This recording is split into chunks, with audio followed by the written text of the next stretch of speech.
읽어주는 교과 셋째 날 6월 3일 화요일 소돔과 고모라. 베드로가 마지막 때의 사건을 설명하면서 직접 언급하는 또 다른 중요한 구약 성경 이야기는 바로 소돔과 고모라의 멸망 이야기이다. 이 평야 도시는 사악함으로 널리 알려졌고 하늘에서 내린 불로 파괴된 첫 번째 도시의 사례가 되었다. 베드로후서 2장 4에서 11절, 유다서 5장 8절, 에스겔서 16장 46에서 50절을 읽고 모든 세부 사항을 주목해보라. 이 도시들이 멸망하게 된 도덕적 상황은 어떤 것이었으며 오늘날과는 어떤 유사점이 있는가?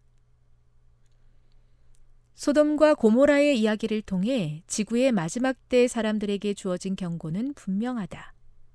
요한계시록 20장에 분명하게 기록된 대로 악인들은 결국 불로 멸망할 것이다.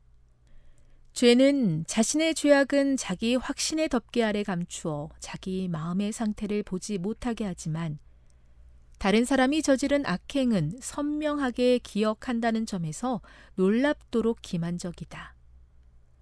하나님께서 당신의 나라에 얼마나 많은 사랑을 쏟았는지에 대해 말씀하신 바로 그 장에서 하나님은 그 나라가 소돔과 똑같은 죄를 범한 것이 아니라 실제로는 소돔보다 더 타락했다고 경고하셔야만 했다.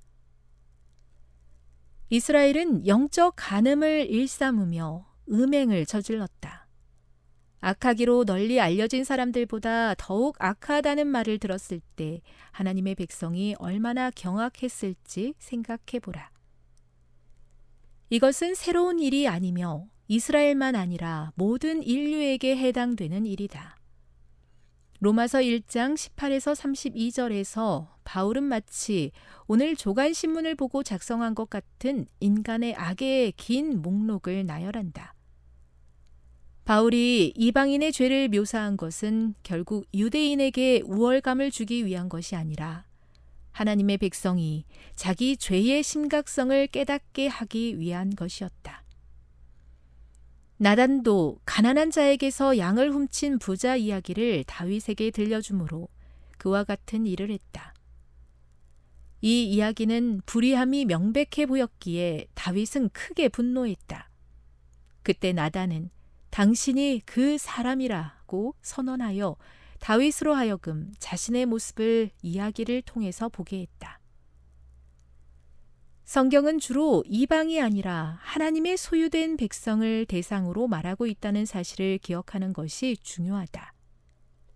우리가 보는 요한계시록 13장이나 17장에 묘사된 다른 이들의 가증스러운 죄는 다름 아닌 우리도 그와 같은 함정에 빠질 수 있음을 경고하는 것이다.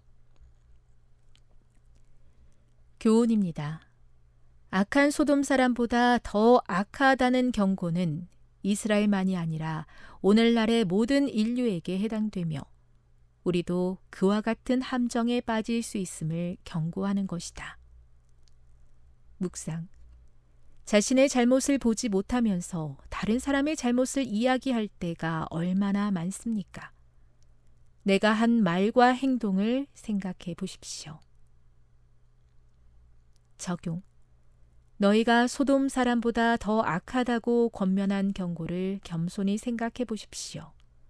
그와 같은 함정에 빠지지 않기 위해 우리는 어떻게 해야 하겠습니까? 영감의 교훈입니다. 소돔의 파멸로 달려가는 영혼들. 우리 주위에는 소돔에 임했던 것과 같은 무섭고 절망적인 파멸로 달려가는 영혼들이 많다. 날마다 누군가의 은혜의 시기는 끝나고 있다. 시간마다 누군가 자비가 미치지 못하는 곳으로 넘어가고 있다. 그런데 죄인에게 이 무서운 운명에서 피하라고 하는 경고와 간청의 음성은 어디에 있는가? 그를 죽음에서 건져내려고 뻗친 손은 어디에 있는가? 겸비와 끈기 있는 믿음을 가지고 죄인을 위하여 하나님께 간구하는 사람들은 어디에 있는가? 부조와 선지자 140. 죄의 기만에서 우리를 건져주시기를 간절히 기도합니다. 다른 이를 비방하면서 저희는 더 심한 잘못을 저지를 때가 많습니다. 부족한 우리의 눈과 귀를 열어주셔서 잘못에서 돌이키게 하시며 우리 가족과 형제를 사랑하게 도와주옵소서.